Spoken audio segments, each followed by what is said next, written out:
Welcome back to the Movie Spreadsheet. This review is going to be different for a couple of reasons. One, the dog staring at me to open the video. But two, I went to the theater and I saw Mission Impossible, The Final Reckoning. Why did I see this? Well, I needed to kill 3 hours. Like, no joke. I had just got rained out from golf because Louisiana weather in the summer is insane, where you're like, is it going to rain? Is it not going to rain? Then it's like really hot, but then it's like delightful for the 5 minutes before it rains. Anyways, and because I've seen all the other Mission Impossible movies, and sometimes these movies just absolutely hit the spot. So I was excited to get to check out the last Mission Impossible of this series, but not of the Mission Impossible franchise, I guess is the wording. So no more Tom Cruise, supposedly.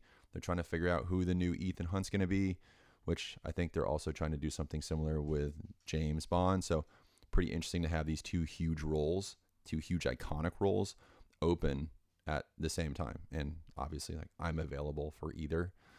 I would do my own stunts, so I kind of feel like if Tom Cruise gave me that call, I'm there, I'm doing it. All right, so let's talk about the overall score. 7.25, making it number 137 on the spreadsheet. So as you can see, like, this movie is well above average. Again, I classify that 7, 8, 9 and above ranking as being like good. So 7 would be good for me. I like this movie. I think if you're into action, if you've seen the other ones, this is going to fall right in line. And if you've seen all the other Mission Impossibles, or a lot of them, then this is going to tie in a lot of those characters that you remember, that you might be like, oh, I remember that guy from the first one or from the third one, and bringing them all together in kind of a cool way. So that's my review. If you want to stay tuned for why I gave it the 7.25 with spoilers, then here it comes. So entertainment, 8 out of 10. Now, I think the problem with entertainment here for me is that this movie is really long. And because it tries to be sentimental and kind of give an homage to all the different people that are there, like Ving Rhames has his time, he probably doesn't need to have his time. And they do this for multiple characters. That just occupies time. It's not the most exciting thing. It does slow the film down a little bit, but I found myself multiple times in the theater, like on the edge of my seat, like, oh my God, this is insane. This is crazy. I can't believe this is happening. And I noted it. Like I noticed it when I was doing it. I was like, wow, I have to sit back for a second because I've been on the edge of my seat. Also, I think that Tramell Tillman from Severance, who's in this, absolutely steals the show, steals every single scene that he's in. Fantastic job. I love his comedic relief for this movie. And then finally, like, the huge thing I took away from entertainment were, I was expecting certain scenes to be like stunning, but then there are other scenes, in particular when he is floating out of the old Russian submarine from the torpedo hole, which is such a weird sentence. And as he's floating to the surface, the camera flips, and when he finally hits the ice with his back, it looks like he's laying on the ice.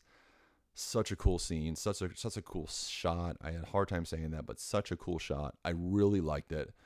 And just quick little spoiler there, I really think that that's where this portion of the series should have ended, with that shot.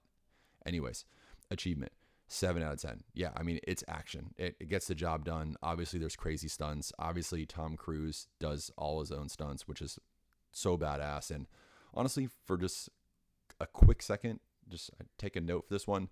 Tom Cruise, I know he's got like a weird personal life, but man, as an actor, he does some cool stuff and he takes some cool risks. And I don't know. I think that if it weren't for his personal stuff, we would view him in a drastically and more positive light than we view him. But his movies are insane. His stunts are insane. He just seems like a cool dude in his movies, even though, like, we know, like, he's got stuff going on outside of it. The reason why this achievement goal is only a 7 and it's not higher is, I think if you took this movie and you put it as one of the middle 4 or 5, you wouldn't really have any of those memorable scenes. Maybe one memorable scene, and it's not even the scene that's billed on the poster. Like, everybody thinks like, oh, it's the airplane where he's hanging on. That's going to be the cool scene. For me, that it wasn't. And that was just like, let's just get this thing over with. It's kind of reminiscent of the Hulk fight, right? In Captain America Brave New World. You know it's coming. They bill it. It's going to come. But in this movie, there's a cooler scene with the submarine in the middle that is just so much better. So achievement, it's 7. I just don't think some of the action stunts are as memorable as the other films. Ending, 6.